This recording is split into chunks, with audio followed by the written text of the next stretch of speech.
চ্যানেলে সবাইকে স্বাগত। আজকে 12 জুন 2005, কোড নাম্বার 11। আজকে 2টোর সময় কিন্তু তপব্রত চক্রবর্তী এবং অনারেবল জাস্টিস ঋতব্রত কুমার মিত্রর বেঞ্চে প্রাইমারি 32,000 বা 36,000 প্রাইমারির যে মামলাটি সেটি উঠেছিল। এই মামলাটি আজকে উঠেছিল। সেই মামলার শুনানি এইমাত্র শেষ হলো। তো এই মামলার শুনানিতে প্রথমেই যিনি রাজ্যের বা পর্ষদের আইনজীবী কিশোর দত্ত মহাশয় পরপর 3 দিন তিনি বললেন। প্রথমেই কিন্তু তিনি বিভিন্ন মামলার রায়গুলো যে রয়েছে বিভিন্ন, যেমন অন্ধ্রপ্রদেশে একটি কেস হয়েছিল, এই ধরনের বিভিন্ন প্রাথমিক এবং উচ্চ প্রাথমিকের যে কেসগুলো রয়েছে তার রায় কী এসেছিল তার তুলনা কিন্তু তিনি দিলেন, তার উদাহরণ কিন্তু তিনি প্রথমে দিলেন। কিন্তু তার পরবর্তীতেই যখনই কাউন্সিলিং কমিটি এবং সিলেকশন কমিটি এবং এনগেজ যারা করছে, করার যে এনগেজমেন্ট যে কোম্পানি রয়েছে সেই কোম্পানির তথ্য যখন চাইলেন বিচারপতি, তখন কিন্তু তিনি অনেকটা হাঁপিয়ে পড়ছিলেন, তথ্য অনেকটা দিতে পারছিলেন না। সেদিক থেকে কিন্তু পর্ষদ অনেকটা পিছিয়েই পড়েছিল, পিটিশনাররা অনেকটা এগিয়েছিল। কিন্তু তার পরবর্তীতে তিনি যখন আবার তথ্য টানতে শুরু করলেন, বিভিন্ন তথ্য উদাহরণ দেওয়া শুরু করলেন, তখন কিন্তু তিনি অনেকটা এগিয়ে যান। অনেকটা তাদের যেটা সমস্যা দেখা দিয়েছিল, অনেক তথ্য তিনি বলতে পারতেছিলেন না। সিলেকশন কমিটি থেকে শুরু করে এনগেজমেন্ট যে কোম্পানি রয়েছে, যে কোম্পানির হাতে সেই কোম্পানি কী বিষয়ে এনগেজমেন্ট করছে সেই তথ্য যখন চাইছিলেন, তখন কিন্তু তিনি সেই তথ্য সঠিকভাবে দিতে পারছিলেন না। তো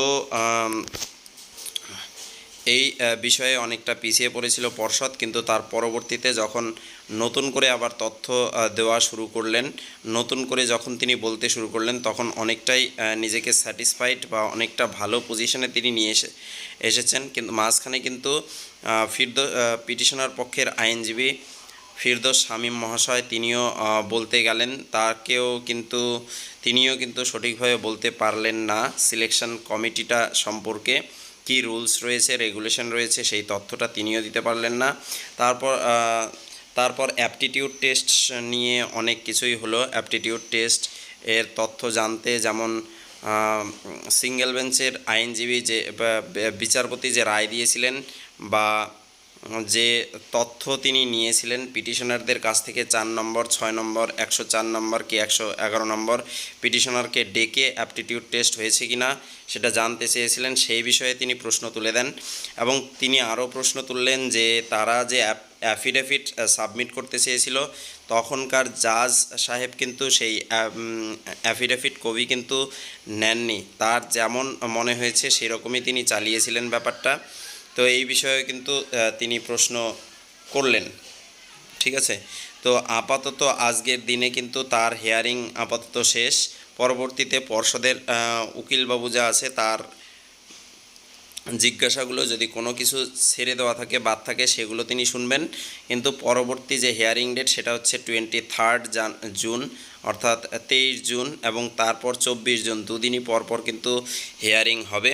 সেদিন কিন্তু বললেন যে অন্যান্য যে পিটিশনার পক্ষের আইনজীবী রয়েছে তাদের সেদিন তিনি শুনবেন বললেন, 2টোর দিকে সেই শুনানি হবে।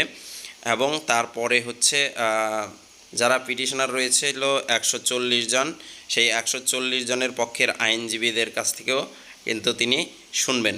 শোনার পরে তারপরে কিন্তু পর্ষদের আইনজীবীকে আবার টাইম দেওয়া হবে, শোনা হবে, প্রশ্ন উত্তর শুনে তারপরেই কিন্তু ফাইনাল জাজমেন্টে আসবে। তো এই ছিল আপডেটটা। ভিডিওটা ভালো লাগলে বন্ধুদের সাথে শেয়ার করে দিও, লাইক করে দিও।